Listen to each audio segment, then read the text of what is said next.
Welcome, Jenny. Jenny, you're a poet and a storyteller and have 30 short stories and more than 50 poems published in Australian and international anthologies. You write for readers of all ages, and your degree in classics means that many of your stories have a tinge of myth and legend and history about them. In 2016, you came to our attention with your murder mystery, Cooking Up a Murder, which won 2 prizes in the Scarlet Stiletto Awards. Your Davitt Award-winning book, The Girl in the Mirror, is your debut crime novel. Jenny, before we get to the questions, can you please give us your elevator pitch for your award-winning novel, The Girl in the Mirror? Certainly. The Girl in the Mirror is the story of 2 girls who live in the same bedroom, but more than 100 years apart. There's a spooky old mirror on the wall. They communicate through that while an evil presence who's alive in the long time ago girl's present and who is actually dead and kind of a ghostly spider in the modern girl's present and attacks her little brother. I have read it, so I must confess that's a great summing up. Thank you. Now let's get to our questions. Would you write a children's crime book about the pandemic? In a few years, I might. Right at the moment, it's all too raw.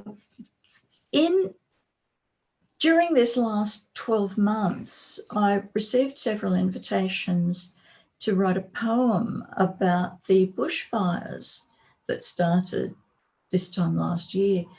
And I just didn't have it in me. These things have to work deep in my subconscious for a while before I can come out with something, some way of digesting in a kind of metaphorical way, the awful stuff that's happening. Who should play your central characters on the screen? That's really a terrifically difficult thing for me to answer because I don't actually watch a lot of children's movies, and the people who I would know about are at least teenagers and probably 30 by now, so possibly we pass on this one. How do you approach representing diverse communities? I always try to make sure, especially in my work for children, that there's a reliable cross-section of different people in the community. I do write a lot for children. It gets published in the New South Wales School magazine, which is available all over Australia. And people are just quite naturally in more diverse groups than they were when I was growing up. So there'll always in my work be somebody who's got 2 mums or 2 dads and somebody whose family might have come over in a boat and somebody who came from Turkey or Cyprus. But it's not as a huge plot point. It's just that that's who they are. Yeah. What's the scariest thing in your novel? Oh, the mirror. Yeah. And possibly the redback spiders. But honestly, I don't find spiders anywhere near as scary as I find a mirror at night when I'm alone in the room. You don't know what's behind there. You don't know who's looking out of it. So that's why I made sure that with the mirror in my book, the girls saw one another. They didn't see bad things. The mirror was all for good. Yeah. Not necessarily the redback spiders in the book. That's right. Do your main characters ever surprise you? Oh, constantly. Even the scene where they talk about the horror of first bras and whalebone corsets.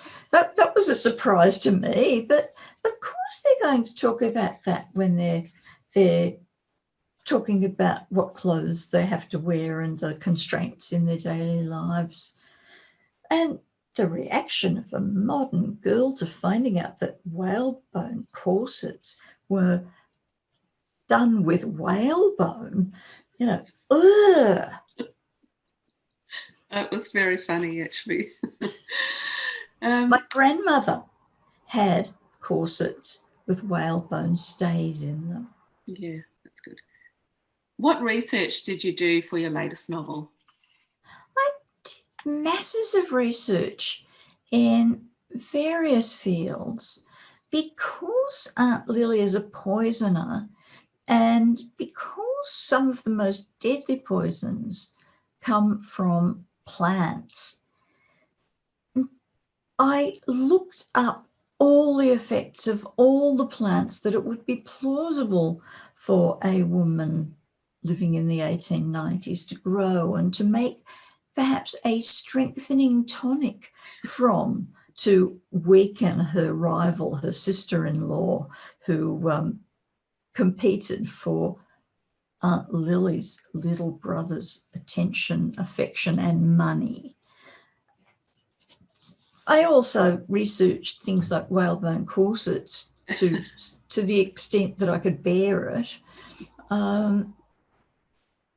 I did have a lot of experience with living in a Victorian era terrace house and just what it was like running up the stairs, running down the stairs, running up the stairs, running down the stairs, and hearing somebody not unlike Clarissa's little brother Bertie, who died of whooping cough in the 1890s, clattering up and down the stairs in the mid-afternoon when nobody else was in the house.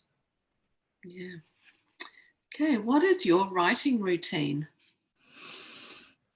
I'm not a tidy writer. I get inspired at times. If I just sit down and try to write, it's very likely to come down as quite pedestrian. Now, that kind of a time is excellent for editing. So when I'm not feeling inspired to write, it's a great time to go through the last couple of chapters, or indeed the first couple of chapters, which always need a lot more tweaking, and work through them, make sure they're right, realize that there's not enough talking, too much exposition, try to change things to conversational and situational. But I can only do it when I can do it. I really am not inspired by the perspiration of a certain amount of time a day. But what I do have to do is when something comes to me, I just have to write it down straight away.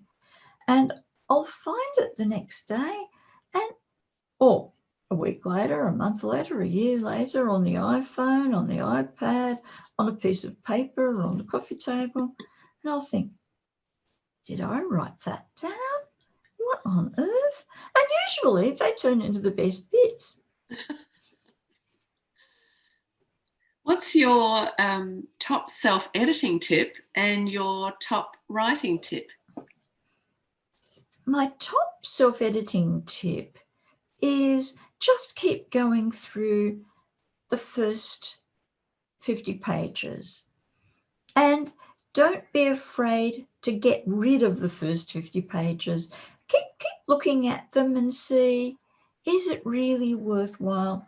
I mean, there's a lot of people, particularly in science fiction and fantasy area, who would recommend writing all of that detail down and then just deleting the first 3 chapters. That's generally very good advice. Yeah. My best writing tip is what I was talking about a few minutes ago. Anytime you think of something that sounds good, do write it down, because you will never, ever remember it. Even if you have to get out of bed in the middle of the night, which I do at least once a week, and sometimes for days on end if I'm on a roll. Always get up and scribble it down. Always have, actually, that's a tip, always have pencil and paper next to the bed. Great. Do you think women write crime stories different to men? I enjoy women's crime stories much more because on the whole, they're set in a much more realised, much more emotionally thick kind of area. Look, say Ruth Rendell's Inspector Wexford mysteries. There, a man is the central character, and it's all sort of manly stuff, but he's as concerned about his family as he is about anything else. And really, unless we're sociopaths, we all are more concerned, or at least as concerned, about the people we love than we are about the job that we're doing. Yeah. There's I don't want to say that, women are more sensitive, blah, blah. I've known and am married to very sensitive men, but they aren't looking so much at the, I go home, don't talk to anybody, microwave a pie, and then maybe something will come to me in the morning briefing with all the men. With the women, it's so much more organic and so much more psychological. I mean, I absolutely love going on with Ruth Rendell, the Barbara of Vine psychological books. They are really beautiful examples of exploring the psychology of people who are a bit strange, a bit dangerous, and people really can be. And it doesn't take a whole lot to tip a sociopath over the edge. That's right. Actually, that leads us on to our next question. How do you write about violence? I try not to write about violence. I'm not good at it. It's not my thing. I mean, I'm quite happy for my characters to use poison. I mean, there's nothing wrong with a bit of a sleeping draught full of oleander leaves. That's fine. They die quietly in the night, maybe in extreme pain, but, I don't like the blood. I don't like the guts. I don't like the knives. It's, yucky. Not to put too fine a point on it. Well, let me ask the next question then. Yeah. What started you on a life of crime? Oh, definitely everything in the school library. Once, particularly from what's now year 7 up, when I and my friends just read pretty much everything in the school library, but we found we particularly loved Agatha Christie, Naomi Marsh. We didn't get Patricia Highsmith there. She was a little bit confronting. Risque, yeah. Yes, but I'm sure I'd have loved it. And basically, my parents wisely gave me the total run of our local public library, and I just read everything. I read all the Gollancz. I hope people out there remember the yellow-covered Gollancz books, all the science fiction, all the crime. It was just wonderful. So Dorothy Sayers, she was All of these people were a huge salvation from the horror that is high school. Yeah. And, you know, us being picked on by the mean girls and mocked by the mean boys, and well, all the boys were mean pretty much in our year. What's the hardest thing about writing a novel? The hardest thing, well, there's so many hard things. There's knowing which one to start, because I've got quite a lot of novels that I've done 3 chapters of that, you know, need to be finished off and then the first 3 chapters taken off. There's so many short stories that could easily turn into crime novels. And that's in fact how The Girl in the Mirror started. It started out as a short story in the New South Wales school magazine. And when I got a response from the editors of the school magazine, there was an extremely kind note attached saying, the characters are so detailed, there's so much backstory, I hope you're going to look at continuing this as a longer piece. And that was in 2005. And it took me, well, another 15 years really to get that finished and out as a proper novel. And so many thanks to Sophie Masson and everybody at Christmas Press and the Adventure imprint, Eagle Books. How much of a profile do you do for each character before you write? Oh, they just become themselves on the page. I don't profile. I'm a pantser. Yeah. And that's partly why I only sit down to write at the point when I know I have some idea in my head of what might happen. And when I'm on a roll, when I know what plot points are following on another, or when the characters are talking, I can sit down, read the last chapter over again, and I'll just know what they're going to say next or what's going to happen next. Or is Aunt Lily going to burst into the room and start shouting at poor Clarissa for something she didn't do? Because Aunt Lily is all those old women who shout at you for things that you didn't do after all, and she won't believe you that it wasn't you. How important is place in your writing? Place is everything, really. I've gradually come to understand that all of those books and short stories set in places in England that I just sort of gloss over. Oh, yes, Whitechapel. Oh, yes, Bow Bells. Oh, yes, this cathedral, that cathedral. They're almost characters in their own right. And anybody who's grown up in those areas will just know exactly the change that's going to happen when you round one corner and you go from a street with 3 friendly pubs into an area that's old industrial warehouses that have been done up as beautiful apartments. Yeah. Or then there's a skyscraper that's almost totally inhabited by accountants.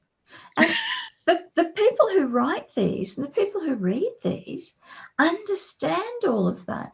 And they know that if they tell you that you're moving from street A to street B, you will know the atmosphere.